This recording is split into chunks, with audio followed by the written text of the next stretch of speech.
The hospital parking deck was almost empty when midnight struck.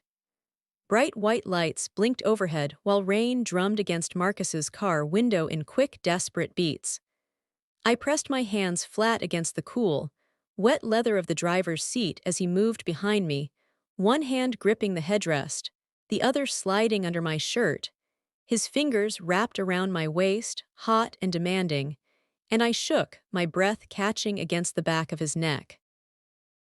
The hardness in his pants pressed into me, filling the tight space between the seat and center console, and I bit my lip until I tasted blood.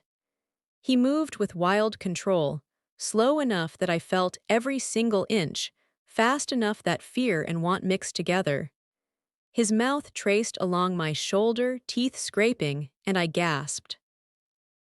The smell of rain and the hospital's clean scent clung to his skin, a sharp reminder of where we were. I turned, pushing back against him, every nerve on fire as the seat groaned under our weight. Outside, a security guard's flashlight swept across the windshield, searching and uncertain, and I went still, my nails digging into his arm. Marcus's breathing stopped. He stayed frozen until the light moved away, then pushed deeper, wild and desperate. My heart pounded so hard I felt it in my throat. Heat spread low with each movement of his body, bringing me closer to a line I already knew I was crossing.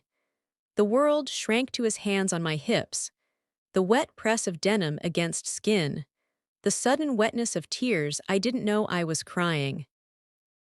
When the tension finally broke, waves of release crashed through me silently, leaving my body shaking long after he went still inside me. His name was like a prayer on my lips. Marcus, I never thought I'd cross this line. I'm 38, married to the hospital's head doctor, mother to a 10-year-old who still holds my hand at school pickup.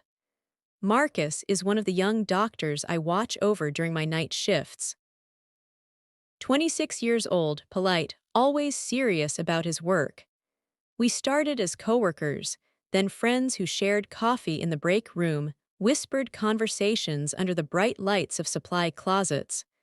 Over 6 months, his kindness found the crack in my boring life, long hours, empty house, a husband who felt more like a coworker than a lover. I didn't plan for weakness to grow into this crazy need. I should have stopped when his hand first touched my neck in the supply closet. I should have stopped when I caught his eyes through the ICU doors, desire hiding behind his calm face. But emptiness made me careless. Loneliness whispered his name at 3 in the morning, and I found myself at his door instead of beside my husband's pillow. The guilt started as a shake in my chest, quick as his knock. Then it became a weight that pressed me against these leather seats, begging to be filled. What would you do if the one thing that made you feel alive was also the secret that could destroy your life? I pressed my face against the headrest, closing my eyes against the glare as Marcus pulled away, heart racing in time with the windshield wipers. Somewhere beyond the glass, the guard's footsteps faded. Inside, quiet returned, our heavy breathing, tangled seatbelt straps between us. The drip of a broken pipe echoed from above, reminding me how thin the walls were, how close discovery lay. If you've ever felt the excitement of doing something you shouldn't, and the terror of getting caught, you're not alone. Please like and subscribe. The longer you stay, the more stories like this will reach the people who need them. Every morning started the same way. I'd wake before dawn, put on scrubs, and drive past sleeping houses to the staff parking lot. By 6 in the morning, I was writing patient notes under harsh lights, coffee getting cold beside me. My husband, the head doctor, was either already in surgery or heading to meetings. Our daughter's school bus left at 7:30, and I waved from the window, her backpack bouncing until it disappeared around the corner. Then the hospital's halls swallowed me again. Marcus wasn't just any young doctor. He grew up 2 streets over, the quiet boy who brought our Sunday newspapers. I watched him change from medical student to intern, then this bright-eyed doctor walking the wards. He was polite, respectful, always asking if I needed help adjusting machines or getting files. I nodded, thankful, though I never admitted how much his company meant in those empty halls. Loneliness crept in like a midnight visitor. My husband's compliments over dinner became routine. Great emergency response, excellent diagnosis, but no one praised me for teaching our daughter to ride her bike or making her favorite pancakes on weekends. Marcus noticed. He'd stop outside my office at the end of his shift, brush a loose hair behind my ear as I rubbed tired eyes. His hand stayed a moment too long, warmth anchoring me against the cold of exhaustion. Secrecy started small hand on my lower back, guiding me through crowded hallways. A stolen look when he thought no one watched. Once in the supply closet, he found me crying after a patient died. He held me, chest against mine, breathing steady as I sobbed. "You're not alone," he whispered. I pulled away before I could lean in, guilt burning hot. The first night we crossed a line was during a power outage. The backup generator hummed in the basement while Marcus caught me alone at the supply desk. Candlelight danced across his face. He offered his arm to guide me through dark hallways. Our steps echoed. I leaned into him, drawn by a need I couldn't name. A hand on my elbow, his warmth in the dark, closeness I knew was wrong. Yet I didn't pull away. Our hidden moments grew after-hours coffee in the break room, shivering in the doctor's lounge, a brush of his fingers as he passed charts across the nurse's station. Each meeting felt loaded with danger. The hospital's silence made our breathing louder. Every footstep in the hallway could be someone else's. In the dim hallway by the emergency exit, he'd press close, lips brushing my ear. "Do you feel it too?" my heart thundered. "Yes," I'd whisper, though guilt burned behind my ribs. Temptation grew in the unspoken. I'd find his note by my desk, "What if tonight?" And my pulse would spike. I told myself it was a twisted game, a way to feel alive again. But the more I reached for him, the deeper the emptiness in my marriage became. Each secret meeting, his car waiting under the loading dock, the dim corner of the on-call room carved one truth. I was playing with fire in the house of medicine. And every time I heard footsteps approaching our hidden spaces, I froze, heart pounding. Would this be the moment we were caught? Our stolen messages began as simple check-ins. "Did you get home safely? I've left coffee by your station." Each text carried an undertone I could feel in my chest, an ache that pulsed whenever my phone lit up with his name. By late afternoons, when the ward emptied of visitors, I'd catch him in the hallway outside room 412. He'd offer to carry my chart cart. I'd nod, gratitude and guilt twisted in my voice. In the stairwell, we brushed past each other on purpose. His shoulder against mine was a shock of warmth. I would breathe in, heart hammering as he quietly sighed, "Sorry," though neither of us moved away. The hush of the stairwell, only our breaths and distant machine beeps made each moment electric. Once he caught my elbow when I slipped on a wet step. I looked up. His hand lingered where his fingers curved. I bit my lip, cheeks burning. "Thank you," I whispered. Nights in the doctor's lounge became a battlefield of almost encounters. I'd bury myself in charts. He'd slip in, placing a cup of tea beside me. The steam fogged my glasses. I'd adjust the frames, and he'd offer a tissue to wipe them. His fingertips brushing the bridge of my nose was enough to make my lungs stop. The overhead light hummed, casting half our faces in shadow. We never spoke of the tension, but our eyes met in the dim glow, unspoken understanding that this was wrong, but impossible to resist. Late one evening, he found me in the supply hallway holding a box of masks. The lights flickered. He stepped between me and the exit, his body blocking the path. "Sarah," he said, voice low. I dropped my hands to my sides. He reached out, fingers touching my wrist. "I can't stop thinking about you." I breathed in sharply, regret and longing fighting inside me. I forced my shoulders back. "We shouldn't." His thumb pressed to my pulse point. "Don't say it." Every day I blamed tiredness for the shake in my voice and the way my heart jumped when he appeared. My husband noticed my distant stares, but I brushed off his concern. He thought I missed him. I was missing Marcus. Then came the night we almost got caught. I'd slipped into Marcus's car under the loading dock for a moment's escape, rain drumming a beat on the roof. He leaned in as I pressed back against the seat, mouth at my ear. "Stay." My pulse raced as I lifted my arms around his neck. Outside the car window, hospital security rounded the corner. I stiffened. He froze, the engine ticked. For a breath, we held ourselves still, so quietly I thought we might vanish. The guard's flashlight beam passed, barely a flicker over our heads, then moved on. Marcus breathed out, heat of his breath at my neck. I trembled, tension collapsing into that small car seat, knowing how lucky we were, but knowing also how close discovery had come. When I drove home, the wipers swishing frantically over the windshield, I whispered an apology to the darkness. Guilt cut in sharp as the air in my lungs. Every time the hospital speaker called Code Blue, my stomach dropped, fear lacing desire.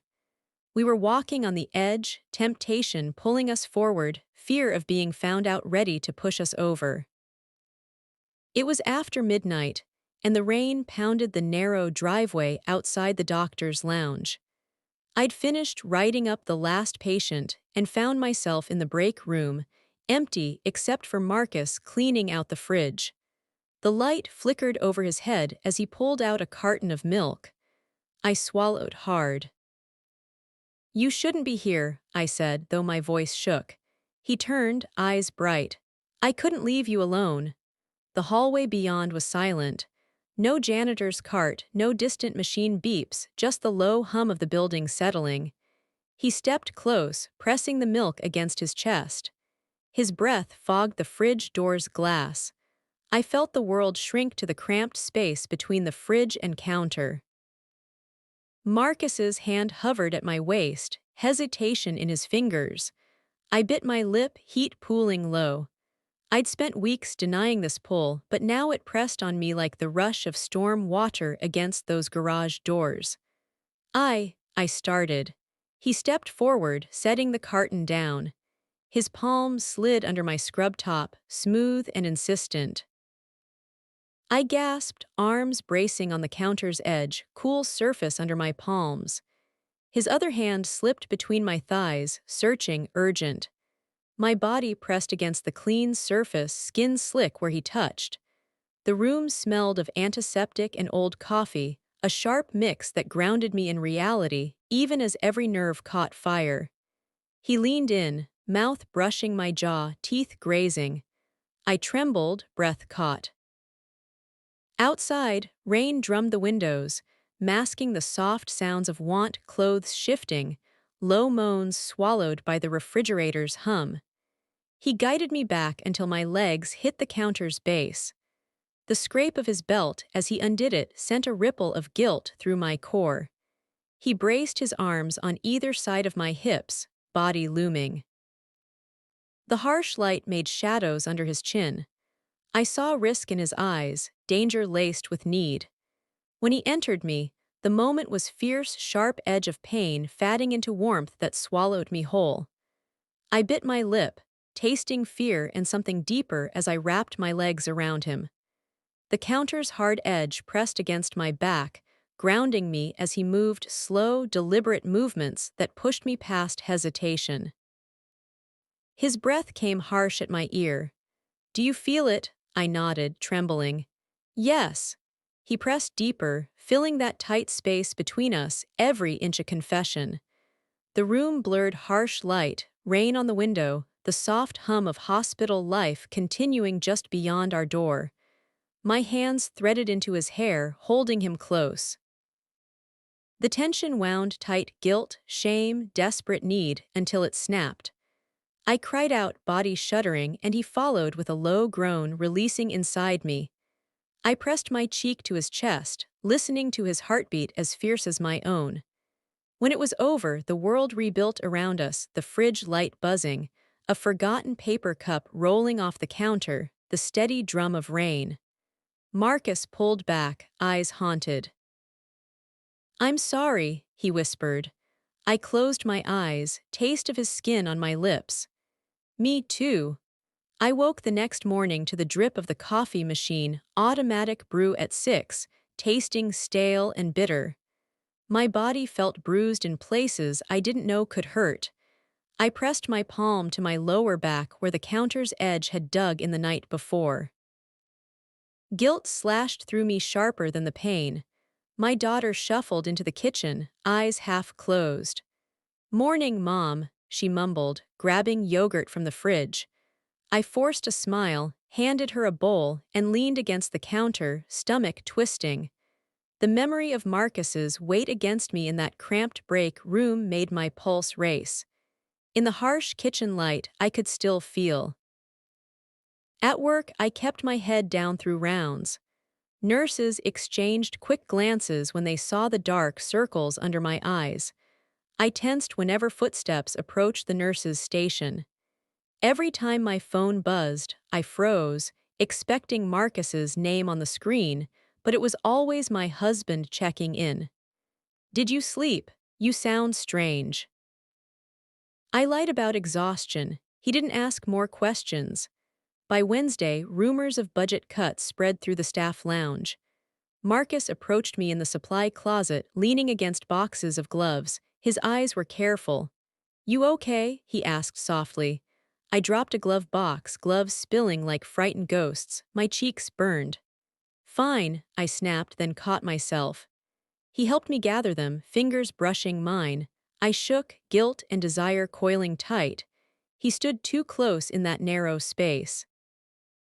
I swallowed. "We shouldn't." His palm pressed to the wall beside my head. "I know," he whispered. That afternoon, I found a missing chart on my husband's desk. It was Marcus's patient, someone I'd covered for during a late-night entry. My husband frowned, tapping the keyboard. "Did you see this?" he asked. My heart seized. "I found it in the break room," I said, voice trembling. He nodded curtly, eyes sharp. "Be careful," he warned, handing it back. I stuffed it under my scrubs and fled the office, guilt burning every step. Friday evening, I drove to the loading dock, hopping to see Marcus, hopping for forgiveness in his eyes. His car was there, headlights cutting through drizzle. I climbed in. He looked at me with that same ache. "I can't keep hiding," I said, voice raw. He reached for my hand. I yanked back. Too many almost caught moments flashed, a nurse almost opening the supply closet, a patient's family member wandering the hallway, the security guard's spotlight in the garage. He let go, voice quiet. "Then what?" I swallowed, unable to answer.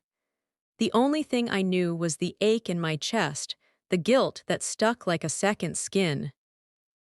Saturday morning, the vase of flowers on our dining table caught my eye. The ones Marcus brought me after a code went badly. I stared at the petals. One was drooping. My husband walked in behind me, concern in his face. "Are we okay?" he asked softly. I forced a nod, but my lips trembled. He reached out. I flinched. He dropped his hand and looked away.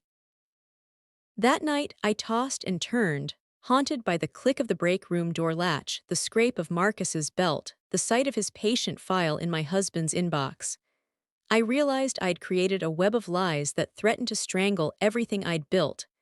Sunday afternoon, I found Marcus's empty coffee mug in the break room. I held it, feeling the weight of our secret. The wipers hit the window, a soft drum in the quiet. A voice behind me made me jump, not Marcus, my husband. He'd followed me. His eyes were red. "Are you in love with him?" he asked bluntly. My chest tightened. Tears came before I could stop them. I looked away, ashamed. He took the mug, set it on the counter. "I love you," he said, voice breaking. "But not like this." He turned and left without another word. The break room light flickered overhead, casting the white room in choppy shadows. I pressed my forehead to the cool fridge door, taste of tears and coffee clinging to my lips. The guilt rolled over me, relentless. I knew the next step would demand a choice: end it or risk losing everything. Every time the phone buzzes, I think it's the end, but I still check it anyway. Monday morning began with a crash. My husband's keys on the counter, his coffee cup shattered at my feet. I'd left it there when I ran out. He stood over the pieces, face pale. "What happened?" he asked. My throat seized, I swallowed. "I don't know." He knelt to pick up shards. "I found this on Marcus's chart." He held a crumpled sticky note. "Meet me tonight, loading dock." His eyes locked on mine, confusion and hurt fighting in their depths. I felt the walls close in. "It's not what you think," I began. He cut me off. In that moment, the clinic door behind me opened. Marcus stepping into the lobby, damp coat clutched in hand. He froze when he saw us. The harsh lights hummed, spotlighting every tremor in his face. My husband rose, expression hard. "Marcus," he said evenly. "Care to explain?" Marcus's throat bobbed. He glanced at me, fear in his eyes, then at my husband. I'm sorry," he stammered. "I didn't know Mrs. Johnson felt." His words collapsed under my husband's stare. My husband's jaw tightened. "You crossed a line," he said quietly, each word measured. Marcus's shoulders sagged. He dropped the coat, sleeves puddling at his feet. I stepped forward, heart pounding. "Please," I whispered, "don't make him say it." My voice rang out raw with shame and protection. My husband's eyes flicked to me, betrayal shining there, then swept over Marcus. The silence stretched heavy as guilt. Marcus picked up his coat, shoulder trembling. He gave me one last look, apology and longing tangled in his expression. Then he turned and walked out past us into the drizzle. His footsteps faded on the sidewalk. I stood between the two men. I'd tangled my life with one, my husband, fractured trust in his eyes, the other the keeper of my secret, retreating into the night. The clinic lobby felt vast and empty around me, exposure burning cold. My husband closed the distance first. He took my hand, once familiar, now tentative. "We were careful," I whispered, voice breaking. "We thought we were invisible." Rain drummed the window behind him. Marcus's retreating figure blurred through the glass. He nodded, eyes distant. "But secrets," he said, voice low, "secrets don't stay secrets forever." I closed my eyes, pressing my forehead to his chest, hearing heartbreak where my refuge once lay. "And I don't know what scares me more," I admitted. "Losing him or being found out." Outside, the rain intensified, masking our tears as we stood exposed in the lobby's harsh light.